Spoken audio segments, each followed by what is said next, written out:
Welcome to It Takes Two. I'm Blair. I'm Chris. And today we'll be talking about Married to Medicine, Season 11, Episode 3. I need y'all to subscribe, like, share, comment, all the above. You ready, Blair? Yes. Let's go. Quad's boyfriend gifted her a Rolls Royce. Mm-hmm. He owns a luxury car rental business. He also bought her a suitcase from Louis Vuitton when they go on their trips to Paris. Mm-hmm. Quad would be open to having a child with King, and they have already started considering an IVF journey. So how do we know it's yours, Quad? I thought the same thing. Like Is how, that a rental or is it yours? Come on now. And my whole thing is, if he is your boyfriend, let's go with this story, right? Do you think it's a little too early to be gifted a Rolls Royce? I don't know. It depends on the bracket. I don't know. No commitment. Y'all over here talking about all this stuff, talking about babies and gifted cars. Do you want to be married again? It just comes off as a little tricky. You get what I'm saying? You getting tricked on. You get what I'm saying? I don't know. Mm-hmm. So Toya and her son Avery, her and Eugene's son Avery, go to visit Dr. Eugene at his office. What's up? Eugene is trying to explain the procedures that he does, also kind of quiz his kid on the different hormones, estrogen, testosterone. Yeah. And apparently the boy got a C in the class, so he's a little shaky on the information. Uh-oh. And Toya tries to explain to him, as you're about to go through puberty, you're going to get wet dreams and all these different changes in your body. Mm-hmm. He said he already had one. Okay. Toya wants the details. No, Toya. Eugene and the son don't think that is necessary to talk about. Yeah. Well, we learned that the clinic is called Recharge Wellness. Nice. It's for medical weight loss, hormone therapy replacement. The ER wasn't the most pleasant place post-pandemic for Dr. Eugene. Mm-hmm. So this has been a nice switch up for him to utilize his skills as like a director in the ER into his personal business. Mm-hmm. Well, LaToya is ready for expansion. She said, we need to get into Botox. Because you over here trying to follow, what is the one that was on the show? The one that she was friends with. Anila, her husband. Oh, I forgot he did that. Yeah, she trying to get into that money, because that money's different money. That money's different money. That money's different money. And Eugene says, look, I'm trying to start small. Yeah. I don't even got somebody to answer the phones right now. So I need to just work with what I can get, and I don't want to start having to tell people that I don't have appointments for them. Yeah. So listen here. Toya gets a lot of flack of being comes off as a money hungry type of person. That's why she got to get into Botox. It just comes off as money and things of that nature. But one thing I want to give Toya respect on, even though she is a tennis person that Fedra told her, I love the scenes that she is with her children and things like that. Yeah. Even though she's a stay-at-home mother, it gives off that she's very in tune with her kids' life, and it is a job. Mm-hmm. And Toya is doing a good job from what we've seen, even in some cases being a little bit too intrusive. You get what I'm saying? But listen, I'd rather you do that and be told, no, mom, it's cool, than to never ask the questions. Exactly. You get what I'm saying? Yeah, I just love watching their family throughout the years and how they've grown. They've been through a lot of highs and lows, especially, the financial side of things. Mm-hmm. But they're really funny and fun to watch as like a couple and with their kids and all that stuff. So all their scenes are just fun to me. Now, this next scene, listen here, me and Blair about to have a meeting right now about this next scene right here, because she don't know this, but she about to find out with this next scene. Okay. Let's go. Well, Cecil and Simone are in their hazmat suits coming to clean up the boys' apartments. Funny. There is trash, clothes, everything, and the boys are not even there. Mm-hmm. Simone says, okay, well, this is what we're going to do. We're going to clean everything up and we're going to charge them. No, we're not. Cecil wanted to come to teach them to clean and not do all the cleaning himself. Mm-hmm. So they get to cleaning, and she fills Cecil in on Quad's boyfriend reveal. Simone says that her revealing this now is just evident that she is the same old Quad. Yeah. Cecil is trying to tell Simone, look, she shared it today. Maybe y'all can embrace it so he can start coming around. Mm-hmm. He gets why someone would be reluctant to bring a significant other into the group because of how critical they can be. Mm-hmm. They take a speaker as payment, and they are off to do whatever else Cecil and Simone do for the rest of their day. All right. So now y'all are about to be what's the word? Y'all about to privy into like a family meeting me and Blair about to have. Number one, we are not giving our children apartments. Okay. Let's just start with that. They're not living in my apartments, right? Number two, I'm not cleaning their apartments. And this just lets me know that, hey, Simone, I don't see how you could come off so mean to everybody else, but to your own kids, and maybe it makes sense because it is your own kids, you spoil them. What do you mean you're going to clean the apartment and then we just going to like charge them? No, we're not going to clean the apartment. What we about to do, I'm about to evict these guys. Okay. And that's why I'm like, Cecil, at least he tried to find a middle ground of being like, hey, let me teach you how to clean. No, what I'm about to do, I'm about to evict y'all, because if I got to come in and clean the apartment, then I might as well live in it myself. Because y'all obviously can't take care of an apartment, because I thought y'all had practice of cleaning your room, but maybe Simone did that too. You get what I'm saying? Maybe Cecil did that too. What is your thoughts on this scene? Yeah, my thoughts. Simone likes to holler, right? Yeah. And Simone likes to say she wants her kids to grow up and all this type of stuff. But here goes Simone cleaning up behind her exactly. kids. And she'll be the first to say, well, Cecil, is saying that the kids need to do this. But here you go, Cecil. You saying, going back on what you think the boys should do. Simone, you do the exact same thing. Even worse. She will holler in their face talking about, you need to grow up. Your daddy shouldn't be washing your clothes. And then what do Simone do? She go ahead and put a little detergent in there as exactly. Well. and then get them a whole apartment. Exactly. No. So this day dynamic, I ain't got much to say about it other than it's crazy to see. Yeah. But it is what it is. Yeah. So don't worry about it. I'm going to evict y'all out of here. Okay. Well, Pheadra and T visit Contessa. What's up, Contessa? Contessa says that she has felt like choking Heavenly at times over her social media antics. Okay, Contessa. T says that Heavenly is emotionally abusive. Okay. And she's trying to have a baby and is not trying to be stressed. They fill T in on Quad's new boyfriend, and T is happy that Quad has moved on, and apparently the man has some change, which it seems like Quad likes. T, you like it too? Getting to the money. Getting to the money. Is that what you said? Getting to the money. Okay. So it made sense for her not to invite T to the party. Simone and Quad still have their issues. Contessa would like everyone to go on a trip to have a reset. Yeah. So they settle on doing a type of glamping, dude ranch type of activity for the ladies. Let me just speak for my wife, because I know she's going to say it, so I'm going to say it first. I'm already tired of Dr. Contessa, right? Oh, yeah, I've been tired. Okay, I was like, is she back? Why is she back? Okay. Right? I'm already tired, because obviously we know why you was brought here, because Sweet Tea needs some type of reinforcement, right? Sweet Tea, you was a fan of the show before you joined the show. So don't make it seem like you never seen the show. You know who Dr. Heavily is. You just didn't think it was real. And now that Dr. Heavily turned her whole attention to you, now like you just feel like, you know what, she's emotionally abusive. Yes, she's been that way. Listen, I love this show. I actually think this show, especially following Potomac, you see how they live in the Housewives of Potomac, and it don't give off Potomac. Trust me, I know where Potomac is, right? And you see Married to Medicine, and you see these nice houses and things of that luxury, and these people with careers and working. So Sweet Tea, like Dr. Heavily is basically like, this is what gets the people going. This is what basically keeps adding seasons to the show. So like, you can't change Dr. Heavily. They will get rid of you before they get rid of Dr. Heavily. Contessa want to choke out Dr. Heavily for reasons that I am still unclear on. Like, everything that Dr. Heavily said was not something that she made up. It was things that Dr. Contessa told Heavily. Yeah. Like, or not even told Heavily, told us as the audience. So that's why it was just weird. Yeah, and that's my thing with Dr. Contessa is that, number one, you befriended Heavenly when you knew she's a nasty person. Yeah. So it's fine for her to treat everybody a certain way until it's you. Yeah. Secondly, you were the one going around talking to all the ladies about the issues in your marriage and how you don't trust Scott and all these types of things.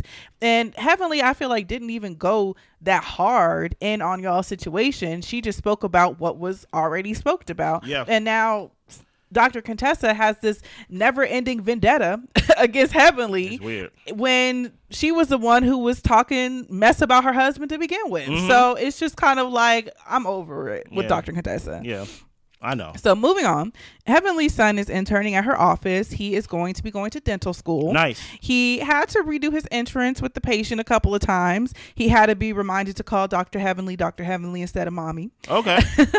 But he ended up doing whatever he needed to do to get what was done for the day. So nice. Yes. I like that. I like that too. And I like that she, of course, as a parent, you want to see your children do well, but I just love how she's having such a hands-on approach with her son, especially with him being inspired to go to dental school, I'm sure, by his mother. So it was really nice to see, and it was nice to see the comfort he had with her, because Heavenly can be such a hard body person that even though he probably knows how his mom can be, she's still just mommy to him. So, well, Dr. Jackie has a patient who plays for the Atlanta Angels. She is going to need fibroid removal surgery, so she is doing the Dr. Jackie thing of being at work. Listen to me. The Dr. Jackie that y'all are getting this season is because she got in that fire last season. Yeah. She gonna make sure she don't say nothing. She's going to always be at work. You ain't never going to see her at her house. We saw her at her house just for a little bit, just to pack clothes. Other than that, we are not going to get nothing that is personal, nothing that matters to Dr. Jackie or anything at all, because she had to make a whole statement crying and things of that nature, but basically saying what she said about y'all black women. Exactly. And I understand, and truth be told, I'll be like, you know what? I'm good with Dr. Jackie being on timeout for a year, for a season, things of that nature.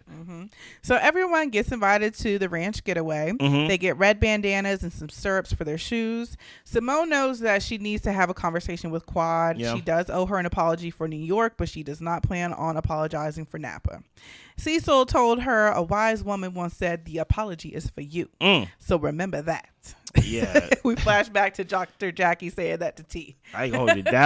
That was a bar. That was a bar. I ain't gonna hold you. Yeah. Here's the thing about Simone, or Dr. Simone. She ain't never gonna admit that she's wrong. No. Right? And I want to link this to something that we found out outside the show. Right? Dr. Simone may seem like she got pulled because all the women, and when I say all the women, or majority of the women, they wanted to get Quad off the show. Once Dr. Heavily got wind of that, she was like, that's not gonna happen.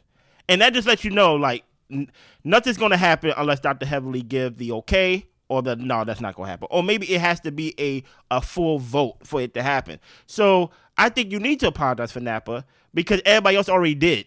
Or at least Dr. Heavily already did. But truth be told, you really need to focus your apology on how you brought up her niece and things of that nature. Because number one, that's not Quad's child. And number two, you said it out your mouth that you went that far purposely to prove a point. No, you don't do that with somebody when that's not even their child. So it's like, that's not right. Yeah, that clearly deserves an apology. Yeah. And I also think that she needs to apologize for Napa because this lady came on a plane to go all the way there just to be told to turn right back around. And also, if y'all know how Quad moves, and this is how Quad has been, I don't know why Simone is hell-bent on making Quad kiss the throne or kiss the ring. Like, Quad is doing her own thing, living her own life, and she's around when it's time for filming. So y'all just need to get with the program. This is what Quad is about. And if she's a surface level friend, she's a surface level friend. Exactly. Apollo comes to pick the boys up. Pheadra is going to be on the girls trip for about 5 days. He's still not allowed into her house, and she said she didn't want his energy in her house because he's crazy. Okay, that's fair. Toya ran into Apollo, and apparently around the time there was some news circulating about him cheating on his wife. Toya was trying to figure out what's going on. Pheadra thought that was messy. Toya said she wasn't being messy. Phaedra's just guarded. I say this, right? Because I remember the reunion. Why are you stalking Apollo, Toya? Because I saw your eyes lit up once Apollo came. Apollo's here. Exactly. I saw. Andy was excited too. I saw your eyes like why are you following Apollo for? You get what I'm saying? Like leave Apollo alone and worry about your man Eugene. You know, I mean, it is kind of sucks to put the two names next to each other. You got Eugene and Apollo. Okay. You know what I'm saying? It's kind of wild. But no, Fedra should not be on the show. Like the thing that y'all. Here's the thing. This is the example of when a boardroom of producers, a boardroom of directors get in the room and they only hear their own voices. And I'm talking about the producers and the higher ups in Married to Medicine. They're like, you know who we need? We need somebody who's a known person that people like and things like that. We're going to bring Fedra on Married to Medicine. And truth be told, I think that would have worked for any other show except Married to Medicine. I think Married to Medicine is such a unique niche in the whole Bravo universe that it just works with them. Yeah. And I'm like, to bring somebody in that is not married to nobody and things like that as a quote unquote person to bring up the views. I'm like, no, you already had a homegrown Dr. Heavily there. You don't need Fedra there, especially since she's not even friends with most of the people on the cast anymore. So I think this should be her last season. And I will say they've had even brought like the past couple seasons some people who were medicine or married to medicine that I thought were better fits, and I don't know why they didn't get a chance to come back. So they probably chose. I don't know. I don't know. So T is FaceTiming her sister. Now this is going to explain my sign right here. This is my favorite scene of the night. Her sister is pregnant and she is going to plan a coming to America baby shower. Congrats to her sister. She is happy that her sister is pregnant, but she is also a bit sad because she's ready to be pregnant. I understand. She is having some pain after her surgery, so she has been going to therapy for that, and they're also planning to start trying IVF. They haven't been trying for a year yet, and she asks Greg how long they would try to keep trying. Yeah. And Greg tells her, honestly, with everything that's going on in my work schedule, the most I could really realistically give to doing this is 2 years. Wow. She starts crying because she didn't realize it would be that soon of a cutoff. Yeah. Now he regrets saying it because he doesn't want to put pressure on her. And Greg says that honestly, it just depends on how badly we want to have a child. And some people even adopt.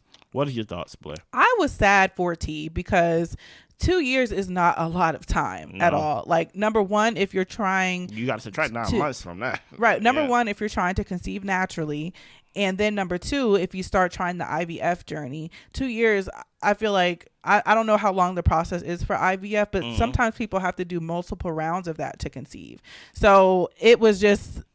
like, I know it was a knife to the heart for her, and I just felt like just a residual of that pushback because I'm just like, that really is like barely any time for them to explore all their options. So here's the thing. I wanted to feel what you felt.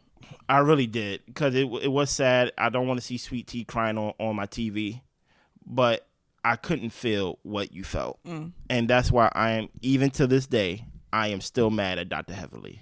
I am very mad at Dr. Heatherly for planting that seed in my head, right? Because that's all I can hear in the back of my head when they talk about, because this is their story, right? About the alleged, she knew about her circumstance while talking to Dr. Greg. And I'm like, and she was promising a baby. And that's what I'm saying, get with him. Knowing that that's what Dr. Greg wanted. So it just comes off as strategic on her part to get to the money. You get what I'm saying? And I want to feel, and I really do want to feel like for T in these type of scenes, but I blame Dr. Heavily of why I can't feel it. And not only Dr. Heavily, kind of like Dr. Jackie and Simone too, because... But don't you think she still wants to be pregnant though? Like, you don't feel anything by the fact that she wants to have I understand that she wants to, but if you was already giving a verdict on the chances of that becoming a reality, and you use that to sell that you can give that to somebody, as in Dr. Greg, as a selling point of y'all becoming together and being together, I do think that's a little bit strategic, a little bit of dirty macking. Okay. And maybe not dirty macking in that way, but kind of playing dirty. It's like, if I know that, for me, let's just use me for example, because I'm just using it. This is not real, but this is just an example. If, let's say I went to go get a test or something like that, and they say like, yeah, your sperm count is very low, and something like that. But then I get in the DMs and I get, oh, Blair, oh, okay, she look good. She got her little red hoodie on. And I'm over here saying like, you know, I actually could give you all the babies you want, knowing that you want a baby, right? Knowing that it would be difficult for me to give someone a baby. I think that's a little dirty. Okay. You know, and it's just the idea that once that came out, once her diagnosis came out on TV, Dr. Simone, Dr. Jackie, and even Dr. Heverly was kind of looking at her side eye like, you kind of don't just find that out. Also, you was in the military. Like, you had physicals on top of physicals on top of physicals. That's just not something that just develop in your later years. You kind of see it coming, especially with the type of physicals that women get. So I'm like, I want to feel for Dr. T, but I'm mad at Dr. Heavily for even... Sweet T. I made her a doctor, right? I want to feel for Sweet T, but I'm mad at Dr. Heavily for even planting that seed that she kind of knew that she couldn't that she couldn't conceive a baby, and use that to get with Dr. Greg. So Heavenly thinks that she's pretty much good with Contessa. Yeah. She apologized to everybody at one point or another. Simone thinks that Contessa wants Heavenly to bridge the gap with T, but ultimately Simone doesn't know what Contessa wants to do. And here's the thing, we don't know either. Yeah. like that is the most honest, like the honest analysis of this. We don't know what Contessa want. Right. We really don't. Because during that last season that she was in, Contessa was everywhere. She went back to school. She did body, but she was everywhere. You get what I'm saying? So we don't know what you want. Yeah. So the ladies are on their way to the ranch in Orlando. Yeah. Jackie prays in a car for a positive trip. Mm-hmm. And we see some clips that it will be a time. Yeah, it won't be. Not all positivity. The funny thing about it is y'all only gonna get Dr. Jackie working and praying. Yeah. Nothing else. Anything else you thought about this episode? That's all I got. Listen, I need y'all to subscribe, like, share, comment. We are also doing the ultimatum. Turn on y'all notifications for that. Because once I get done editing, what am I going to do with it, Blair? Get it up off. I'm going to get it up off of me. What did Dr. Heavenly say? Somebody get this